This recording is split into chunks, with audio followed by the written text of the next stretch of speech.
All right, we're back. We're doing the, I guess the assembly and test here.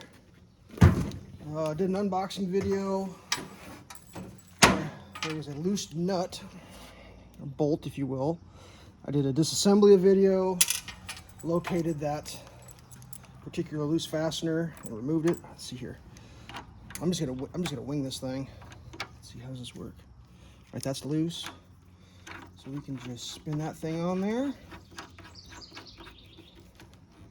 Hand tight should be fine. I don't think any tools are required. I'm just going with what makes sense here. See, this makes sense? Let's get our spirals spiraling the same way. We got a little of a key there. Make sure to get that keyed correctly.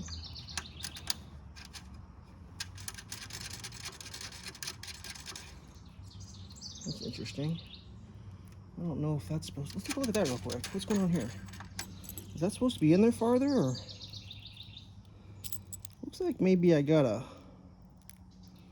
I'm not sure what's going on there. Not sure about that. Not an expert on anything, but I do play one on the internet. Let's get the this clamp. This has also got a key to it. You can see that. That will go down, I believe. And then it's a cam.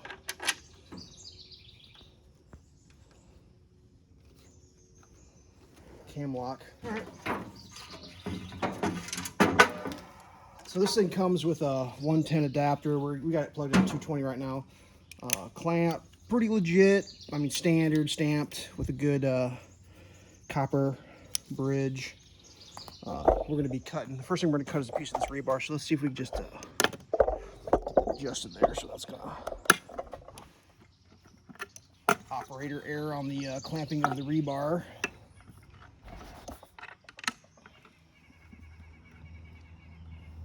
We'll see what happens. Safety squints.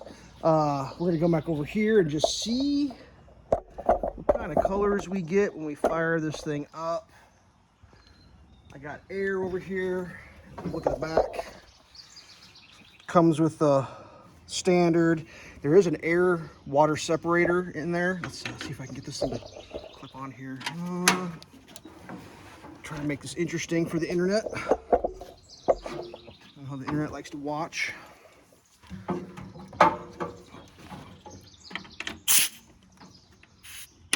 we go, we're plugged in with good air. I'm going to connect to 220 off the screen, probably. I got it on extension cord. There we go. See if we can get this without too much glare. We are outside, the sun is shining, the birds are singing. Hit the power switch and see what happens.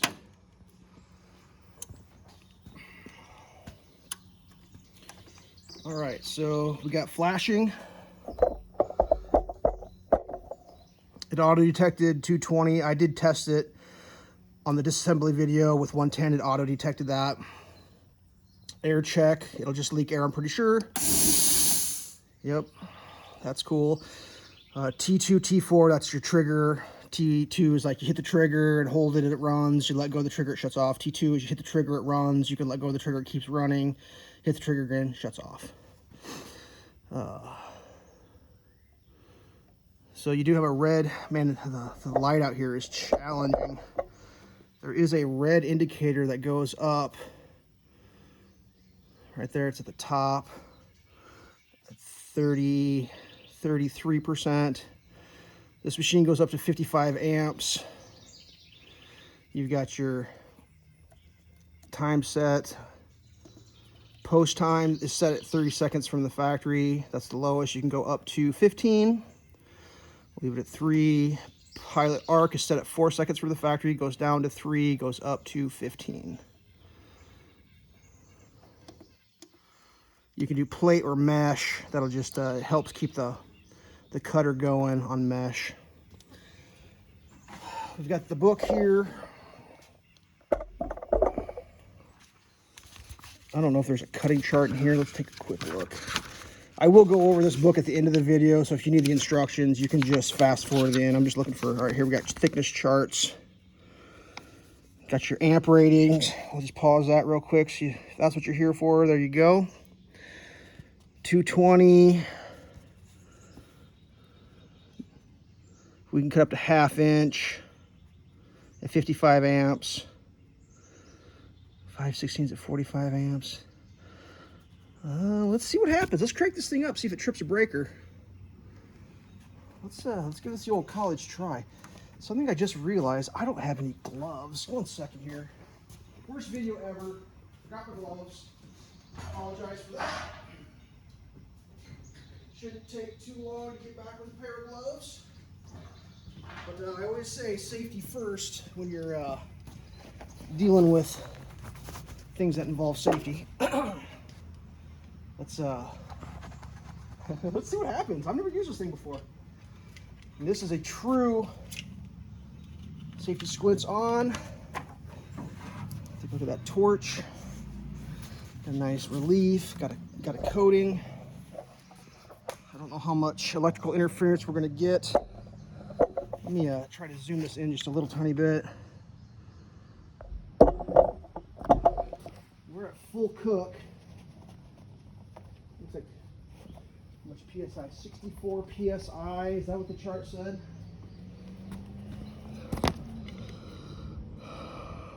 Air pressure 60 to 70. Yeah, let's go with that. What's the worst that could happen? Can we cut a piece of 1/2 inch rebar with this? It's got a safety. Here we go, kids.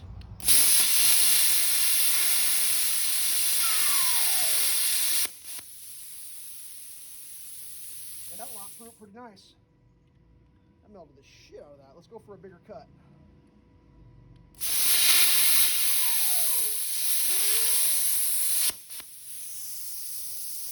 On the scale of it works and doesn't work, I would say that works.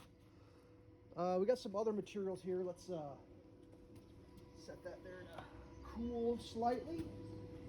And grab something smaller and we'll dial it back a little bit. I got an old lawnmower blade here because everyone knows those need cut. That's just a piece of metal.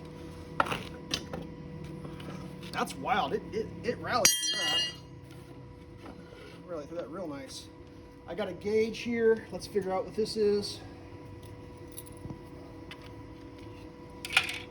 This metal is, we're at,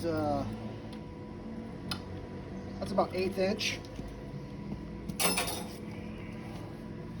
According to the chart,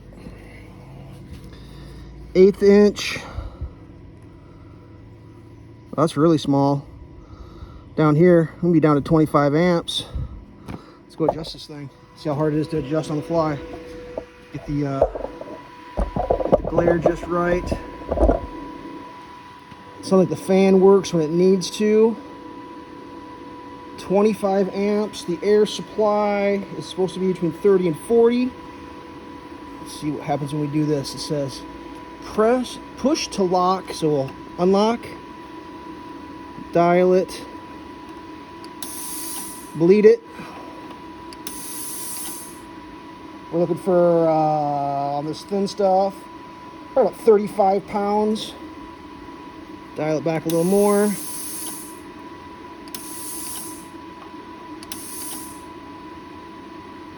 There it is. Press it to lock it. All right. We are dialed and ready to do a little cutting on this. I'm going to go for a, and this blade's no good anymore. It had crack in it. Someone asked me to weld it. I was like, that's not happening. I'm not welding a lawnmower, but I've practiced some TIG on that before. Let's see if we can just take a bit off the edge here. Oop, safety. I think we had a safety there.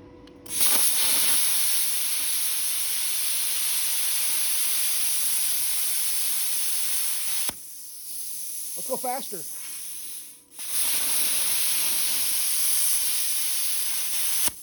I went a little too fast in the middle. That's crazy, dude. Let's try a S shape or something.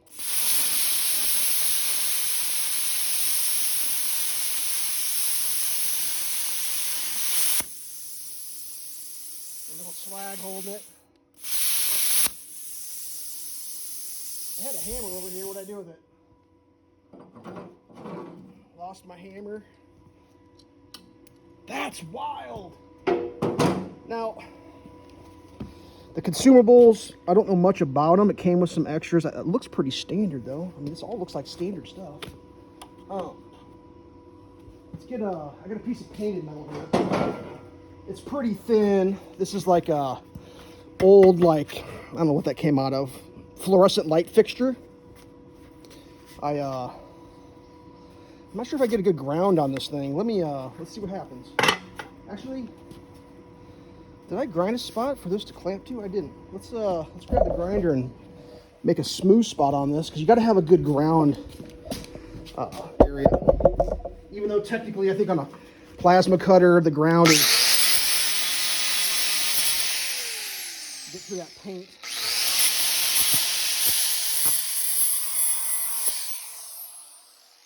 I'm pretty sure it wouldn't work through the paint on the ground. I mean, you got to have. I mean, it's not a magical device, if you know what I'm saying. It doesn't do magic. But let's see if it'll cut through paint. What do you think?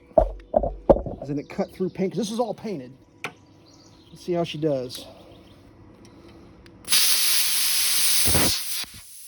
Well, that was my mistake. I slipped.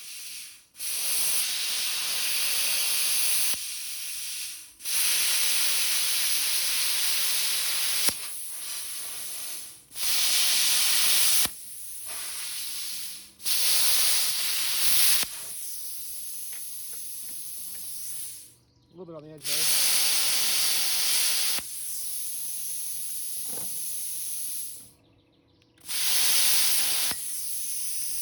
That's mostly operator error there, kids.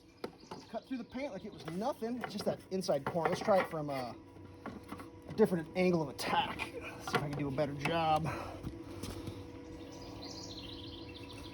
Safety's good.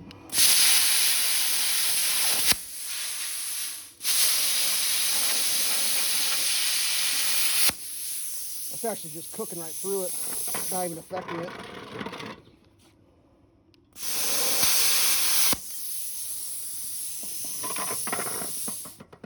So that post flow, I mean, keep your tips cool. If you're running it hard, I'd maybe add a little more post flow to it. Let's hey, let's do this thick one. I got a thick piece here. Let's try this. I don't think my gauge will go that high. This is gonna be another monster. That thing is bigger than 5/16. So this will be pushing the machine quite a bit. But that's fine. That's what this is. This is people want to know what you can do with these things. I'm not gonna say that you can't run this in an industrial application, because I don't know that to be a fact.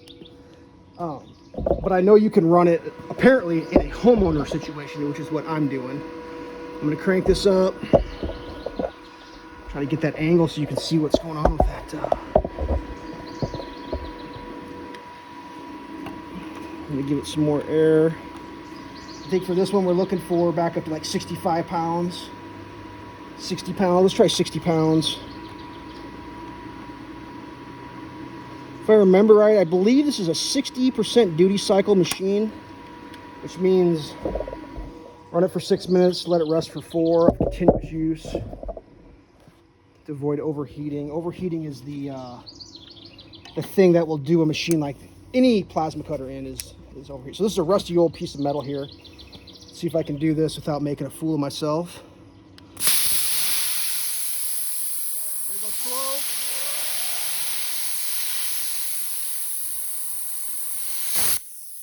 Yeah, that wasn't a problem at all. I mean, that cut through nice, real nice. Let me back the camera up. Let's see if we can get a plunge through some heavy duty. This gets a little sketchy. We'll plunge it. I'm gonna step back when I do this.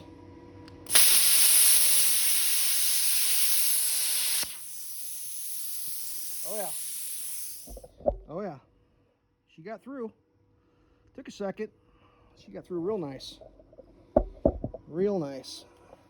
I think I'd do that, maybe that post flow for a little bit more. I I got a big air compressor, so let's post time. Let's dial that up to like 6 seconds. Let's see what that sounds like.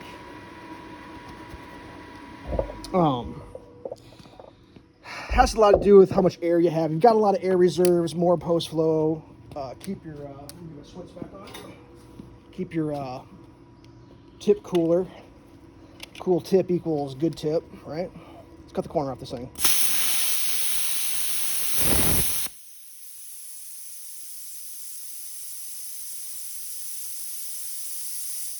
Yep, lots longer. So that's good. Set that there.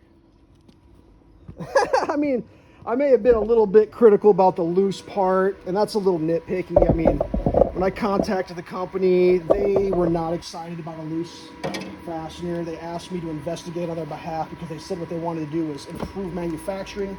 If there was in fact a loose component, which best I could figure, there was no loose components. It was just a screw or a bolt where a fastener fell in during manufacturing and didn't get removed, which is, I mean, let's just be real. That's how life goes sometimes. Stuff falls in. Let's go through this manual. I mean, it's a 15-minute video, 16-minute video, but I want to give this whole thing here. So if you want to read this stuff, or you lost yours, or you bought a unit off somebody, do you want to know all the stuff about it, you can feel free to pause. I'll try to get it all in there in an appropriate manner so you can see the error codes and such. I'm not going to really, there's two machines actually. This is the smaller machine. It's got the water separator on the back. This is that's it, just in case you have that machine. Yeah, I guess we'll go through that real quick too, because you know, sometimes people find a machine and that's the machine they got. So here's the one I've currently got in my possession. Talks about the stuff. I cannot speak on the longevity of this machine since I've literally just used it on this video one single time. That's super important here. This is what you're looking for. Your thickness charts. Yeah, duty rating 60%. That's pretty good. I mean, especially when you start thinking about the value and the cost of a machine like this. That's an extraordinarily competitively priced machine. I mean, it blasted through that 1/2 inch pretty good.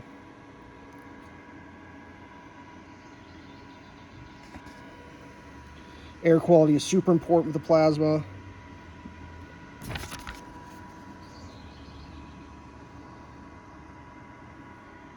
That's pretty it.